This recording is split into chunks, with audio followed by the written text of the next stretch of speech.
आदि पुरुष जो मूवी बनी है, जो सलमान खान बना है, वो रावण बना हुआ है। ये क्या सही है क्या? अच्छा, आदि पुरुष में आदि पुरुष जो बनी है जिसमें सलमान खान है, जिसमें चमगादड़ और गीदड़ की फोटो दिखाई दे रही है। क्या ये रामायण दिखाया जा रहा है कि अपमान किया जा रहा है हिंदुओं का? कौन है ये लोग, कहां से आते हैं? अगर गलती से वही डायरेक्टर, अगर वही खान भाई कोई हो गया होता तो आज यही भारतीय जनता पार्टी, बजरंग दल, आरएसएस लोग आग लगा देते पिक्चर हॉल में। अगर उसका डायरेक्टर कोई गलती से हिंदू न हो जाए, मुसलमान भाई होता तो। मालूम यूनिफॉर्म सिविल कोड के नाम पर मोदी और आरएसएस हमको, हमारी शरीयत हमसे छीनना चाहती है।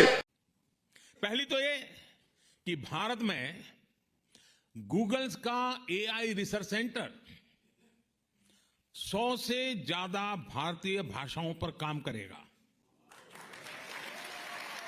दोस्तों फिर से आ चुका हूं एक नए वीडियो के साथ अंधभक्त पर। तो अंधभक्त का कहना है कि आदि पुरुष मूवी में सलमान खान रावण का किरदार निभाया, जिसके वजह से पूरे हिंदू समाज के साथ साथ हनुमान जी और राम का अपमान किया गया। तो आइए देखते हैं अंधभक्त किसे कहते हैं। क्या नाम है उसका? आदि पुरुष। आदि पुरुष जो मूवी बनी है, जो सलमान खान बना है,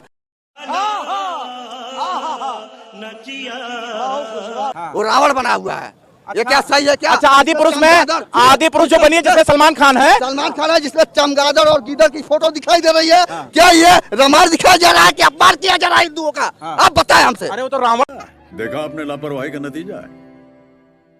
ऐसे ही पोलियो की खुराक न लेने से पोलियो आपके बच्चे को पकड़ सकता है। अरे वो तो रावण बने हैं ना, सलमान खान। सलमान खान रावण बने तो क्या रावण का भूमिका निभा रहा है कि एक अपमानित व्यक्ति जैसे चमगादड़ों को छोड़ के आक्रमण कर रहा है? ये सही है कि गलत है? अच्छा, ये गलत है। रुकिए भाई, बड़ा ज्ञान है। अरे रुको, बहुत silent, don't disturb you, okay, silent please. हाँ, आप बता रहे हैं इसमें जो रावण की भूमिका है वो सलमान खान साहब की है, तो वो जो कर रहे हैं बहुत गलत कर रहे हैं। बताइए, एक मोछ छिलवा के ज्यादा नहीं, एक मोछ छिलवा के दाढ़ी रखे एक हनुमान जी का अपमानित कर रहे हैं। सही कर रहे हैं कि गलत कर रहे हैं? रावण का रूप अली खान ने, ये सलमान खान वो ज्यादा पढ़े लिखे हैं। अगर गलती से वही डायरेक्टर, अगर वही खान भाई कोई हो गया होता तो आज यही भारतीय जनता पार्टी, बजरंग दल, आरएसएस लोग आग लगा देते पिक्चर हॉल में। अगर उसका डायरेक्टर कोई गलती से हिंदू न हो जाए, मुसलमान भाई होता तो।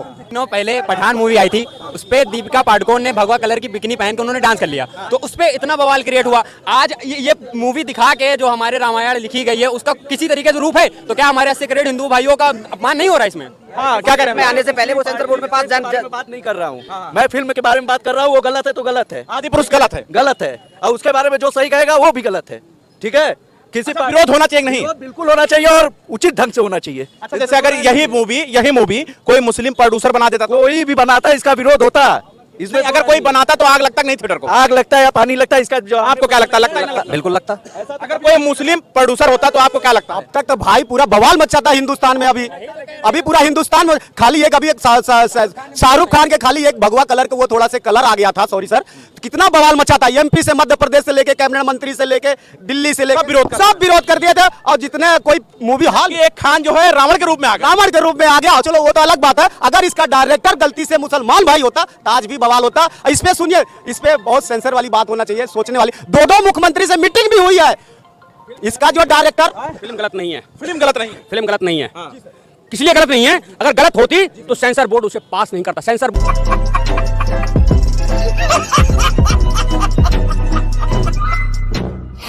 में बैठे कौन लोग हैं? कौन बैठे वहाँ? तो फिर कैसे पास हो गई? कोई हिंदू बैठे ना, हिंदू के लोग बैठे हैं, फिर ये फिल्म पास कैसे हो गई? अगर पास हुई है तो जानबूझ के ही ऐसे डायलॉग उसमें पेश किए गए हैं, इसलिए वो सही है। क्या बढ़िया था गुरु। वही दोस्तों, अमेरिका में लोकतंत्र सवाल पर मोदी जी को असदुद्दीन ओवैसी का क्या कहना है, आइए देखते हैं। ह्यूमन वैल्यूज नहीं है, ह्यूमैनिटी नहीं है, ह्यूमन राइट्स नहीं है, फिर तो वो डेमोक्रेसी है ही नहीं। और इसलिए जब आप डेमोक्रेसी कहते हैं, जब डेमोक्रेसी को स्वीकार करते हैं और जब हम डेमोक्रेसी को लेकर के जीते हैं, तब डिस्क्रिमिनेशन का कोई सवाल ही नहीं उठता है। और इसलिए भारत सबका साथ, सबका विकास, सबका विश्वास, सबका प्रयास, उन मूलभूत सिद्धांतों को लेकर के, और इसलिए हम चलते हैं। भारत में सरकार के जो बेनिफिट्स हैं वो एक्सेस टू ऑल है, जो भी उसके हकदार हैं उन सबको मिलते हैं। इसलिए भारत के लोकतांत्रिक मूल्यों में कोई भेदभाव नहीं है, न धर्म के आधार पर, न जाति के आधार पर, न उम्र के आधार पर, न भूभाग के आधार पर। देश के प्रधानमंत्री अमेरिका में कहते हैं कि डिस्क्रिमिनेशन नहीं होता है, तो फिर मणिपुर में 300 चर्चेस को जला दिया गया। बताइए क्या है? डिस्क्रिमिनेशन नहीं तो क्या है? मणिपुर में एक डीजीपी जो क्रिश्चियन कम्युनिटी के थे, ट्राइबल थे, उनको आप हटा दिए, वो डिस्क्रिमिनेशन नहीं है तो क्या है बताइए आप? खुला डिस्क्रिमिनेशन है ये। और ऊपर से आप यूनिफॉर्म सिविल कोड की आप बात करते हैं। नहीं, इसलिए कि वो जब इंडिया को आए थे तो प्रधानमंत्री ने उनका वेलकम किया था ना। प्रधानमंत्री ने वो मशहूर सूट पहनकर उनको अपने हाथों से चाय पिलाई। प्रधानमंत्री ने बड़ी तारीफ की उनकी। कई हमने ज्वाइंट स्टेटमेंट या एग्रीमेंट्स हमने साइन किए। अब जब एक यूएस का एक्स प्रेसिडेंट भारत के ताल्लुक से ये कह रहा है तो फिर उस पर तो सरकार को सोचना चाहिए। और फिर प्रधानमंत्री जब डिस्क्रिमिनेशन नहीं होता की बात कर रहे हैं, फिर मणिपुर में क्या हो रहा है? 300 चर्चेस को जला दिया गया। जो ट्राइबल लोग क्रिश्चियन कम्युनिटी के हैं वो कम से कम 25-30 हजार डिस्प्लेस हो चुके हैं। अभी तक मणिपुर जल रहा है। अब तो राइट नाउ, ये तो हम अब की बात कर रहे हैं आपको मणिपुर की, तो वो डिस्क्रिमिनेशन की बेहतरीन मिसाल है मणिपुर में इस सरकार ने उसको उसके हाल पर छोड़ दिया, जलने दिया।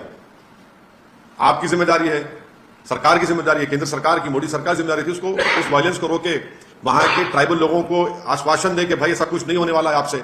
वहां पर जो क्रिश्चियन कम्युनिटी को टारगेट किया जा रहा है उसको रोके, जो चर्चेस को जलाया जा रहा है उसको रोके। वहां पर रूल ऑफ लॉ ही नहीं है, वहां पर तो हथियार लूट के लोग एक दूसरे को मार रहे हैं, डिस्प्लेसमेंट हो रहा है लोगों। वही दोस्तों, भारत के अंदर यूनिफॉर्म सिविल कोड के कानून लाने की बात किया जा रहा है, जिसको लेकर असादुद्दीन ओवैसी का क्या कहना है, आइए देखते हैं। नवाब मलिक को जानते हैं ना? जानते नवाब मलिक को? नवाब मलिक को बेल हुई? किसको बेल हुई? किसको बेल हुई? कैसा हुई? बीटी में क्या हूं? नवाब भाई को जेल, ये बाहर। और फिर बोलेंगे ओवैसी भड़काऊ भाषण देता है। अरे कौन सा तुम्हारा सेकुलरिज्म है, मेरे को बताओ कि तुम मोदी के हराने के नाम पर वोट लोन देने तैयार है, हराएंगे, मगर जब तुम जुल्म की बात करोगे तो क्या तुम भी जुल्म नहीं किए? अच्छा, मोदी के राज में जुनैद और नसीर की मौत होती है और इनको मोदी क्या करते?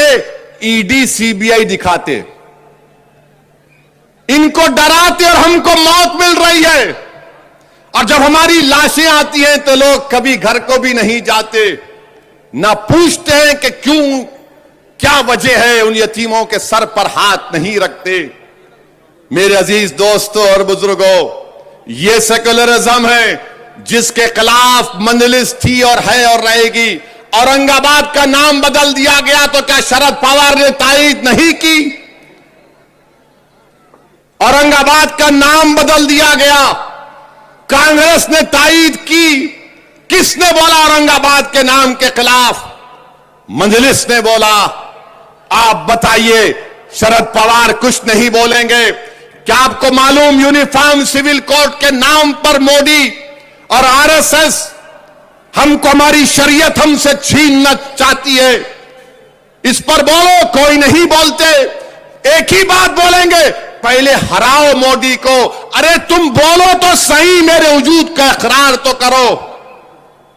मुस्लिम रिजर्वेशन के बारे में बात करो, नहीं बात करेंगे।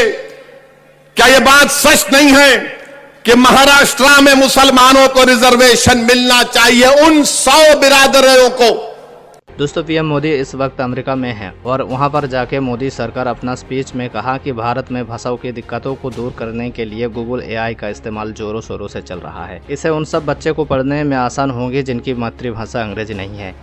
पहली तो ये कि भारत में गूगल का एआई रिसर्च सेंटर 100 से ज्यादा भारतीय भाषाओं पर काम करेगा।